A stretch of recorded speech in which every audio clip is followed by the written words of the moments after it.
YouTube this week. Good to see. Yeah, man, I hit over 100K views. I'm not there as far as solidifying my subscriber count, you know, to get more active people that want to be a part of the community. But to know that I'm getting the looks is what matters most. I was just telling some of the people from Super Dope Duper about it, right? That you can create all this, you can create content, whatever it is that you're doing. You make your own clothing line, you're making anything, you're doing any type of content, right? What you're gonna do with that is you keep creating, you keep doing you keep following your dream, you keep doing whatever it is that you love to do, and all it takes is for the right person to see it. So therefore that means that we are the diamonds in the rough, or you are making top tier, high level, world global domination type stuff as far as content goes, whatever thing you pursue, right? It just hasn't been discovered yet. And a lot of people focus too much on the discovery part versus on the quality and what you really are putting out there, what you really are doing. That's where I think the biggest disconnect is as far as content creation, streaming, or whatever it is that you're doing. You may do it for 5 years and it does not click. It does not reach the people's minds like it should, which is fine. That's cool. You know, no big deal. But if you believe in your content, you believe in yourself, and you know that it makes you laugh and makes you feel good, then keep going, because it's going to make other people feel good. It may be one person today, it may be another person tomorrow, it may be 5 people from a month from now, it may be 20 people a year from now. And yeah, like I said, I had no clue what type of content you were putting out over there on YouTube, but then I checked it out and I was just like, whoa. So yeah, I'm happy that I got 100,000 views. Now let's get to 500,000 views, and maybe that may be the moment where things change for me in my life. Maybe it'll take 1 million views. I don't know, but I love the fact that I'm going at a slower pace, but I'm also enjoying everything that I'm putting out. Yeah, all you're trying to do is get it out there for people to see. That's all you're trying to do. You just want to get it out there for the world to see. And if it lands on something, it lands on something, and it doesn't. But I would rather take 100,000 views as 100,000 tries over none. You know what I mean? It's a scary thought when you think about it. All of us as streamers and content creators, we're putting ourselves out there every day.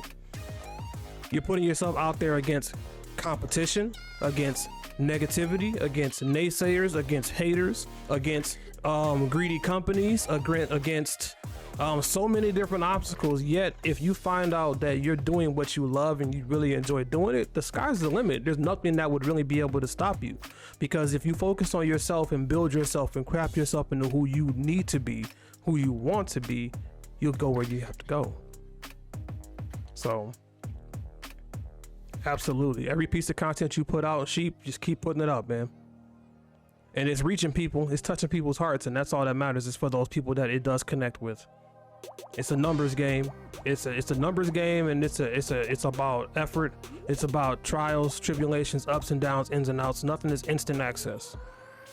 I think if you started 7-8 years ago when Justin.tv was starting to come over from Twitch, you might have a better chance because it wasn't as saturated as it is now. I mean, we're at what, 8.8 million broadcasters per day.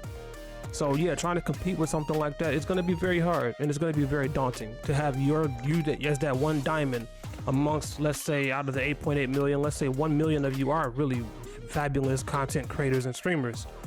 You know, it's going to take a lot for that to, you know, land home. So you got to put that in perspective. And once you find your lane and find what you want to do, and you zero in on that craft, you hone in on that craft, the best thing you can do is to then be versatile with that content, and then spread it as many places as you can to get as many eyes on it as possible. So I know a few people were like, oh yeah, you know, 100K, no big deal. I'm like, oh, that's a big deal to me. Yeah, I celebrated with a dance video with the community. Absolutely I did. I would do it again too, because at the end of the day, it's a trial, and it became a tribulation for me. I didn't know if I wanted to do YouTube. I still don't know what I'm doing on YouTube. I'm just doing whatever feels right to me, whatever I like, whatever I enjoy, you know? So definitely there's an earlier adopter bonus, having that vision to see it might take off rather than joining the party later when you know it can, and trying to, yeah. But also too, there was a video that I saw where, you know, me and you both are creators, Sheep. Shorts, man. I leaned into YouTube Shorts because it was a medium I understood. It was something that I knew I could make because I may not be the greatest at long form content as of now, but I do have great moments, whether it's me freestyling or laughing or somebody makes a trial and error situation happen. We all have good moments that we share with one another, and sometimes those videos hit, sometimes they don't, you know. But again, I thought it was great. I thought it was funny. That's what mattered most. That's why it's on the YouTube, whether it's got 10,000 views or 1 view. Like one of my favorite videos as of recent was Red Dominates, who's in the chat. Welcome to the stream. Welcome to the team, Red, by the way. My apologies for being so late, but we were playing Destiny 2 and you ever heard of, like, when they talk about competitive gaming or competitive shooters, how the team has to be like on communications, comms, you know, like left, right, up, down, one shot, shield low, focus the Ryan. And we were doing that in a position playing Destiny 2 where we didn't have to do it, but it was hilarious. And some of the call outs were necessary, some of them were over exaggerated, and then some of them were completely unnecessary. Now, if you had one of the bigger streamers do something like that, the community would probably be like, oh dude, that was hilarious, you need to do more stuff like that. But because we don't have those eyes on us yet, we're not getting that on the receiving end from the outside world, but from inside the community, everybody thought that was a great video. We had a ton of time with it, and that's what matters, is that was a solid gold moment. One day later on, if Red blows up, people will come back to that video and then be able to go, wow dude, you've been making content this long and this was good, man. I wish I would have found you sooner. All it takes is that one thing, you know. Playing Fortnite when Fortnite started out, I was going to play Fortnite. Think about it now, it was me and my ex-girlfriend and 2 of her friends that were very big avid PC gamers. The 2 couple, they were doing a podcast, but they also like playing Overwatch, and they like streaming every now and then. My girlfriend at the time was doing YouTube and she was doing streaming, so I wanted to push her into it to try to do something with it. And then I was like, you know what, this Fortnite game is coming out, it's got a 4-player versus the environment thing, we should check it out. And then within a few months after the game came out, they had introduced the battle royale mode, and I was like, we should really try this, we should really get on board with this and see what happens. And everybody was like, when Pokemon Go came out, literally everyone I know told me to get online and start making videos. Yes, yep, I said the same thing. That wasn't my game. I wasn't into that game.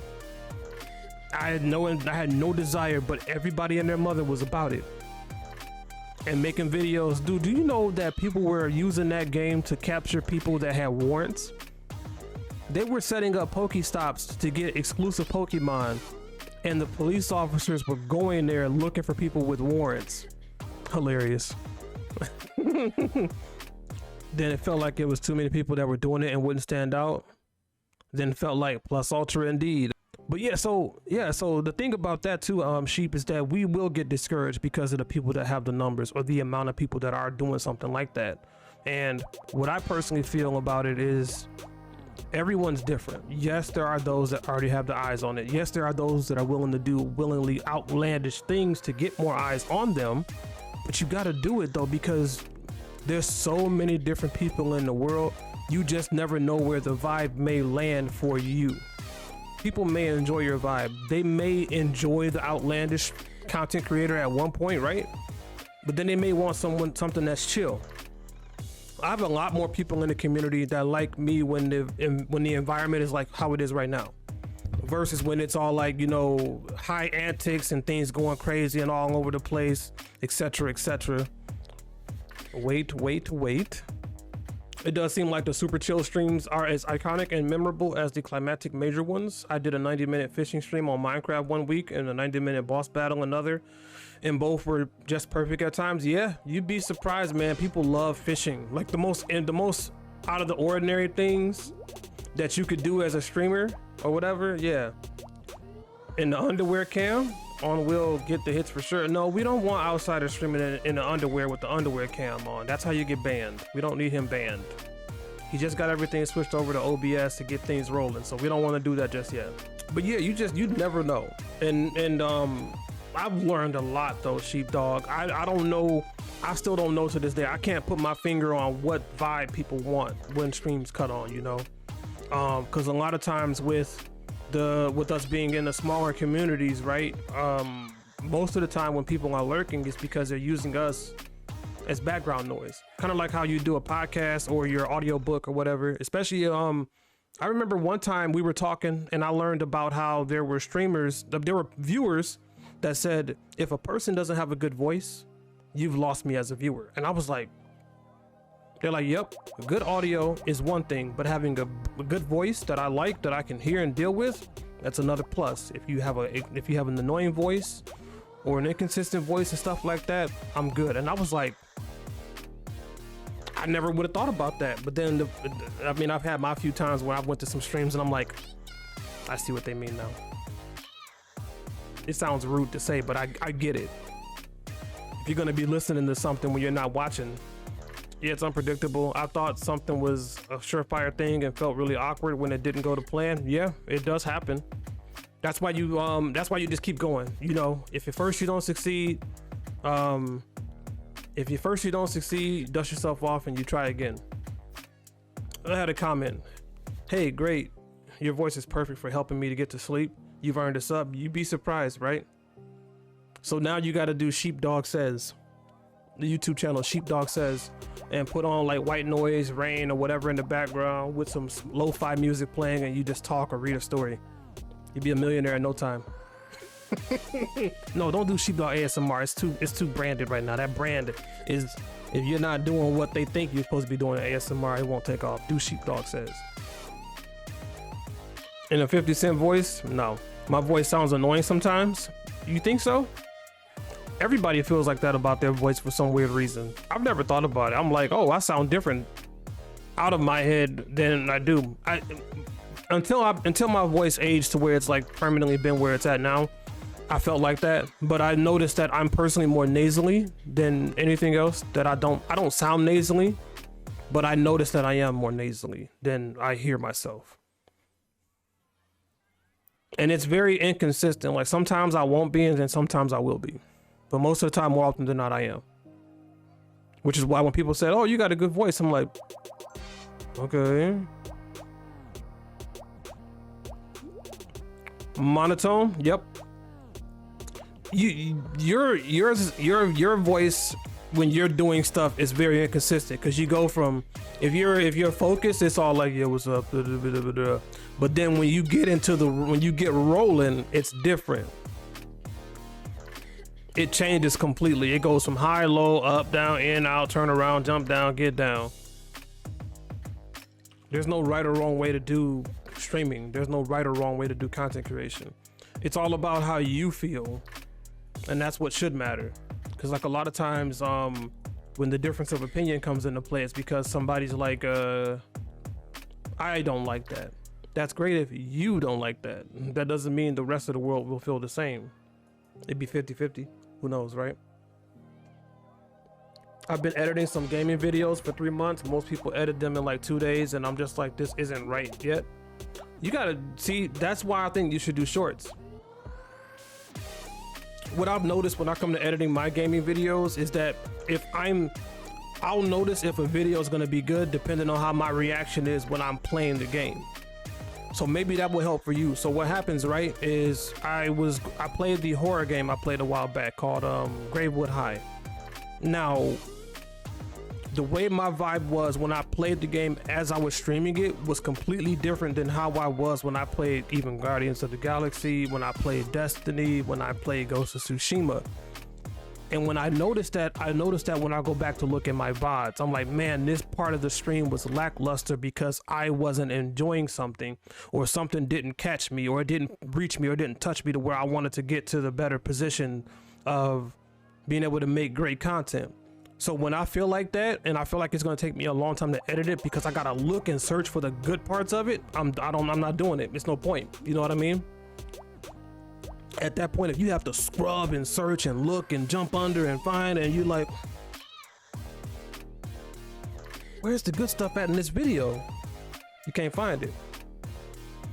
Yes, or you plan, and that's what happens. If I just go off the whim and I pick something just to pick something, and I don't plan, it's gonna be a toss-up.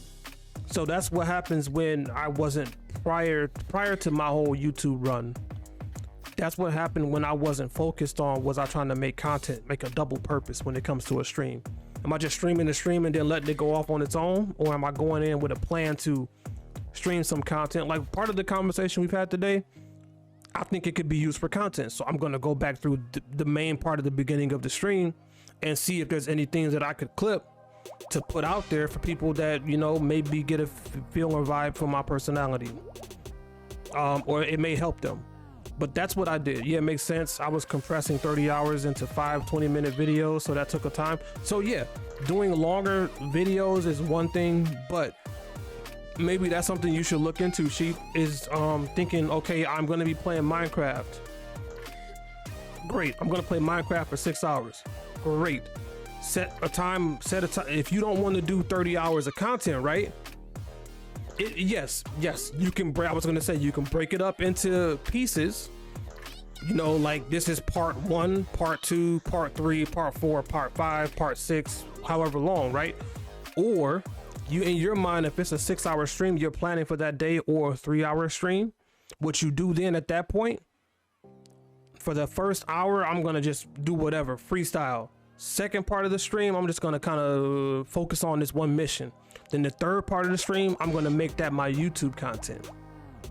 You see what I'm saying? Like, it's always about planning. Planning is the best thing you can do because it'll set you up for success in the long run. If you decide, I don't want to do nothing, and then after the stream is over with, you're like, I want to do that now. Then you can go back and you'll have that one section that you kind of dedicated to. And that's when you could mute your alerts. If you don't want your alerts showing up, mute your alerts, hide them, hide the chat or whatever, and then kind of like pretty much explain to kind of the community, hey, this is going to be the segment I'm going to do for YouTube. And then you go through, you do your whole YouTube intro, yada, yada, yada, and then get right into it. That way now when you go back to highlight the video, you can highlight the last hour or whatever section it was that you dedicated. And then put it to the side. And if you want to scrub through the other parts of the other 2 hours that you did, or the other 4 hours or 5 hours, however, you can then pick and part and take some clips and all that stuff. Blah, blah, blah, blah. Like how I want to do some games. Yeah. Yeah, like Callie, your YouTube right now could be you just playing all the different killers. You can do a Michael Myers series only for a run, couple videos, see how good you can do to get to the adept achievement. Once that's done, move on to the next killer, and then kind of talk, and then make a video about your favorite killer. You don't want your face up there, that's cool too.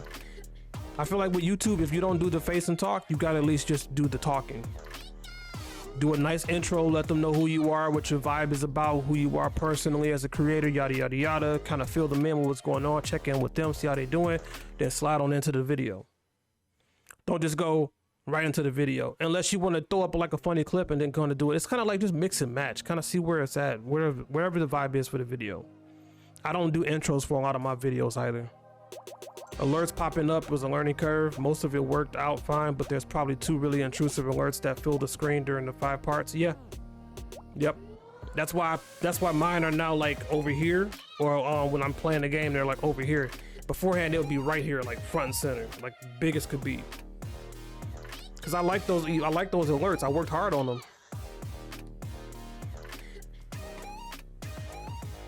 But yeah, especially if it's gonna be content for YouTube, I've done it.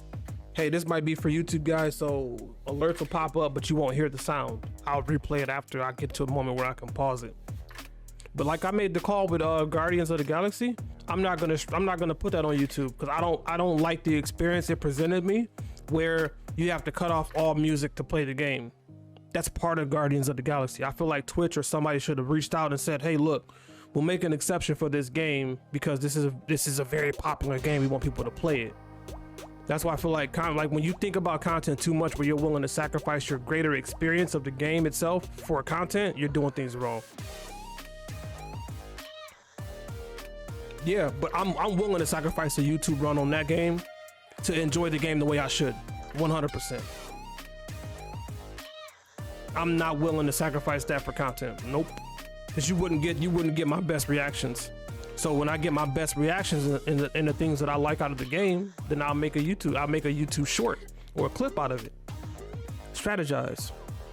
Only time I get flustered with editing is when I'm trying to scrap something. What do you mean scrap something, by the way, Red? Trying to find pieces of the inside the vibe, for example, but no luck. Yep, I know how that goes. I try to make sure if I do something like that, I remember it, because I'll go right to that moment and clip it and keep it moving.